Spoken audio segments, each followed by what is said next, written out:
Porno Santa. But Mama, he's porno. What? She lifts her head to look at me, and there I see it, the lamps in her eyes now way too dim. Maybe I shouldn't have dropped by. This day too much, given all the work, the dusting, positioning and repositioning of so many little Santas, 10 or so per shelf, most attentive as soldiers, older ones propped up at the back. For nearly 50 years she's moved out the knickknacks to make room for the whole crew, the newest guys up front. But this year the front man's over the top. He's pure porno. Porno? Porno. She shakes her head hard. This morning Lorraine did her hair, so the air smells of the process, the effluence of shampoo that give Lorraine's place the mixed up odor of lilac and beer. My mother's gone to Lorraine's every Wednesday since the place opened. That's what she kept saying long after Lorraine hugged her in the viewing line. Right after the Korean War, my Hewlin drove me the first time. He sure did. Hewlin is my father. He died of prostate cancer this past spring. Lorraine will be important to keep my mother going. I gawk before the shelves. Santas faithful as ever, most porcelain, a couple corn husk, a small squadron candle-headed in wax, those from the late 70s, our meltdown years. And here, the new guy, in buttless chaps. Can't she see it? She's not smiling. Mama, stereotypical porno. His muscles, the leather. I hear the snicker in my voice, the prickle in my patronizing points. My sanctimony is obvious, that impulsive me, all but calling a family tradition a silly obsession, all hers. A crease, one I know I caused, settles between her eyebrows. I soften my voice and start talking like a son who would never laugh at his mother. It's a Tom of Finland doll, I explain, as if the little man is a regular feature on a party store's higher shelf. A kind of porno action figure. My words sound alive, gyrating in naughty ways. Wouldn't doubt some are sold in Walmart. Mama lifts a hand to her brow. Walmart would never sell this little man. I'm the obsessed one, the thoughtless critic, my father's son. My slow thoughts don't help. Still, I try to fix things. The toy's a cartoon character, Mama.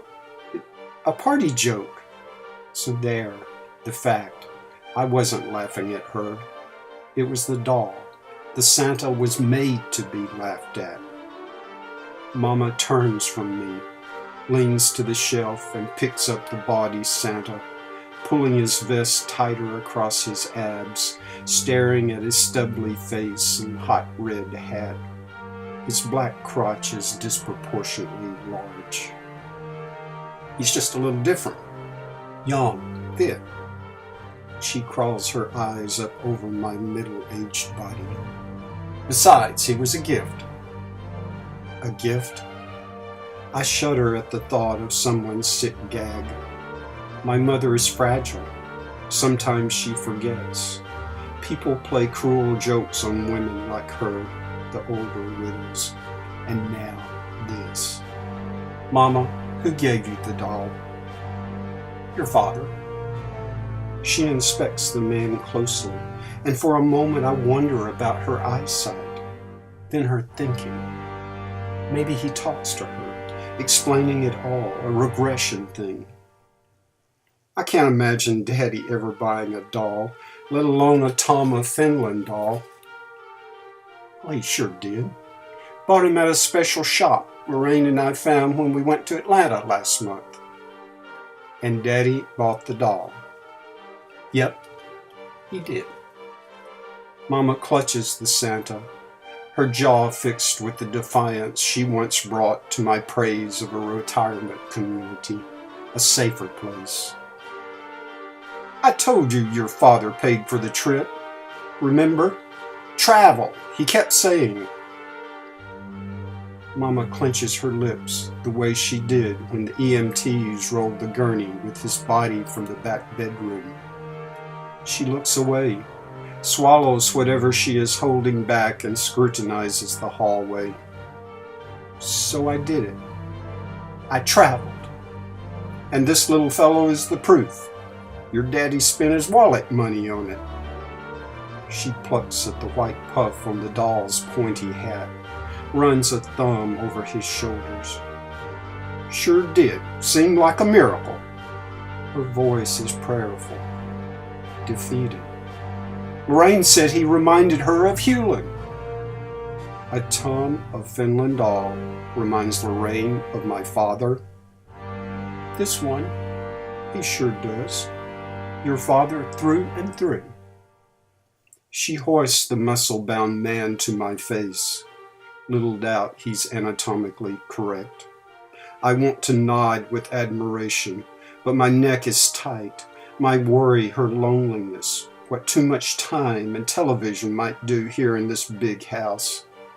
I say nothing as she turns to place the macho Santa back on the shelf. She raises his arms so his vest swings out and his bulge dominates. Mama steps back and surveys her repositioned Tom. This souvenir, I suppose, my father, in his way, did buy. She stands motionless for a while and then starts to speak, her voice directed more to the throng of little Santas than me. The way the doctor told it, those awful shots, that chemical castration. She dismisses the thought with a haughty snort. Castration, as if that was a good thing. Like those shots could fool his body into thinking he wasn't all man.